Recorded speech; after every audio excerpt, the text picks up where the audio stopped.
Hello, আসসালামু আলাইকুম। ওয়ালাইকুম আসসালাম। কে বলছেন?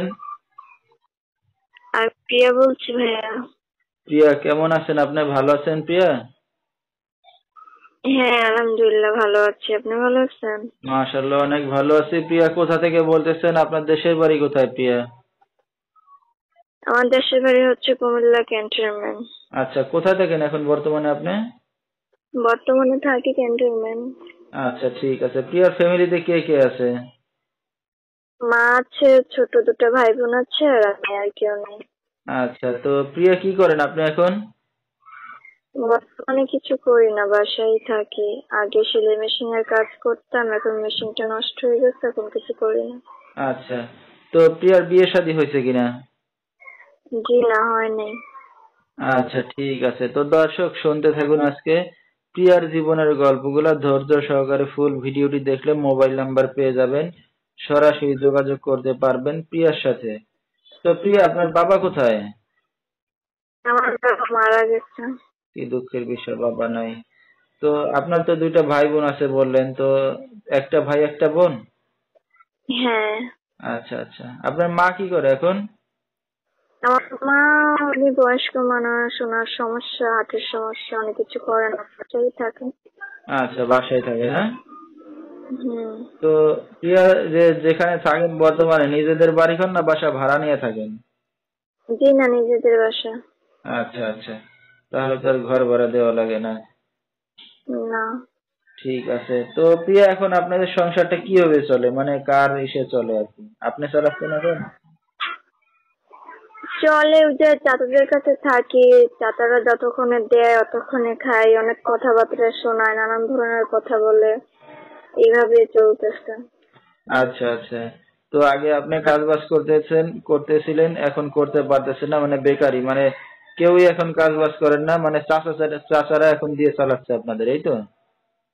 হ্যাঁ, অনেক বাজে বাজে কথা বলে, গালাগালি করে, অনেক অত্যাচার করে, পরে দেয়।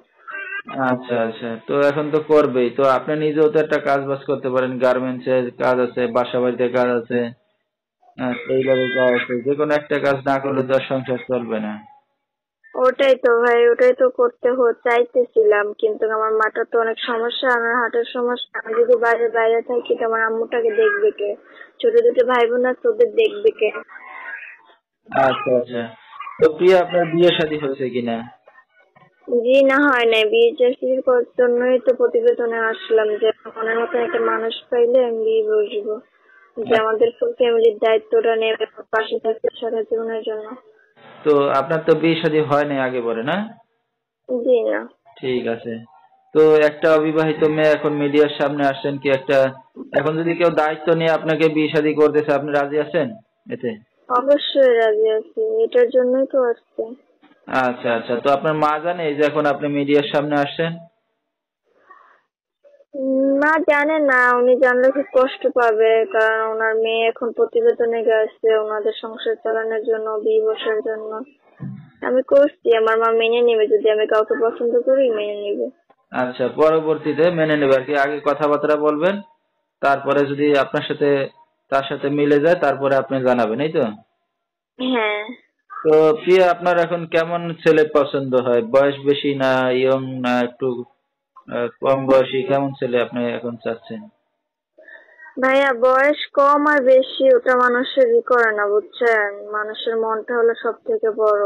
ওনার বয়স কম হোক বেশি হোক, ওটা দিয়ে আমার কোনো প্রয়োজন নেই। উনি যেন ভালো হয় আর সারা জীবন যেন আমার পাশে থাকে, আমার ফ্যামিলির পাশে থাকে, এটা হলেই চলবে। আচ্ছা, এটাই আপনি রাজি আছেন বিয়ে শাদী করতে? হ্যাঁ। তো আমাদের দর্শক ভাইরা, ভিউয়ার্সরা আপনার সাথে কিভাবে যোগাযোগ করবে? মোবাইল নাম্বারটা দিয়ে দিলে যোগাযোগ করবে।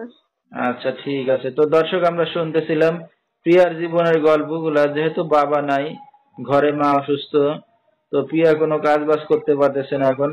তো সে এখন চাচ্ছে বিয়ে শাদী করবে যদি কেউ তার ফ্যামিলির দায়িত্ব নেয়। তো বিস্তারিত জানতে এই নাম্বারে যোগাযোগ করলে প্রিয়ার জীবনের গল্পগুলো আপনারা শুনতে পারবেন। 01338932464। তো আমি নাম্বারটা আবারও বলেছি, 01338932464। এই নাম্বারটাই হলো প্রিয়ার। তো প্রিয়া, রাত বিরাতের অনেক দর্শক আপনাকে ফোন দিবে, কোনো সমস্যা হবে?